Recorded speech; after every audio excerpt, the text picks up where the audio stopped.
Dear Doe, I hope my last letter wasn't too weird of a start. Making my first letter was honestly a bit of a struggle. Not in the act of creating, either in the script or in the music. That was actually quite fun. More in the act of posting and submitting. Looking back at the video now, I find myself struggling to watch back at the footage. Funnily enough, I had no qualms whatsoever about reviewing the footage before I uploaded it to YouTube. But it seems like the moment it hit the internet, all I could focus on were the slight mistakes. It's like things need to be perfect for me to want to upload anything. But that's not what I really want to go for with this series.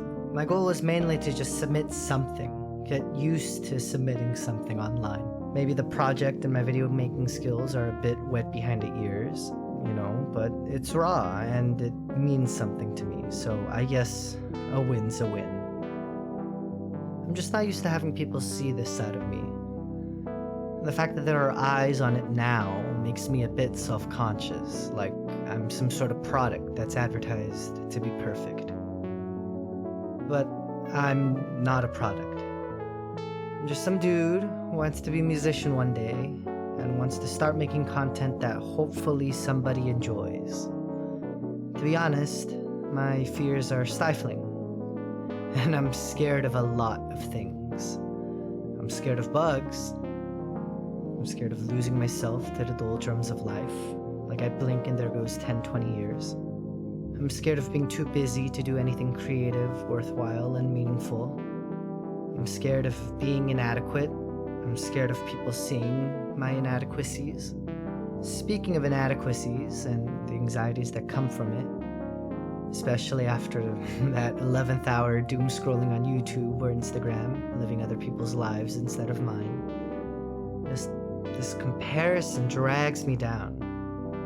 It moors me down. It demotivates me. And after all, comparison's the thief of joy. I guess it's just the reality of being in a world where everyone can hear anyone. A lot of my anxieties about me come from the fact that it feels like I live in a world that's oversaturated. It seems and it feels like the world has enough. Enough doctors, enough lawyers, enough engineers, enough professors, enough computer scientists, enough musicians, enough artists, enough actors, enough writers, enough poets, enough game designers, enough animators, enough storytellers, enough...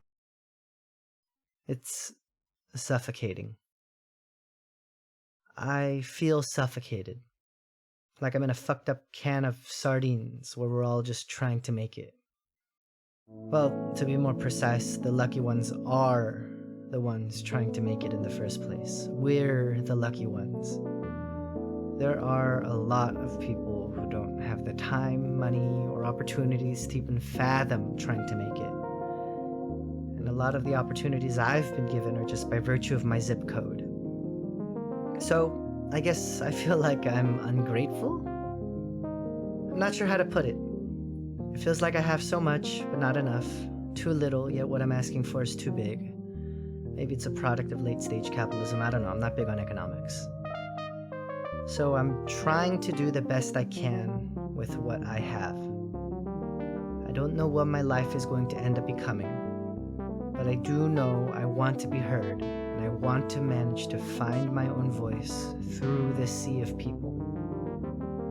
Hopefully I can do some good with it, even if this YouTube project falls off in the end. Even if nothing comes out of being a musician and I end up working in an office for the rest of my life. If this project leads to people listening to my music and listening to my words, it'll all be worth it.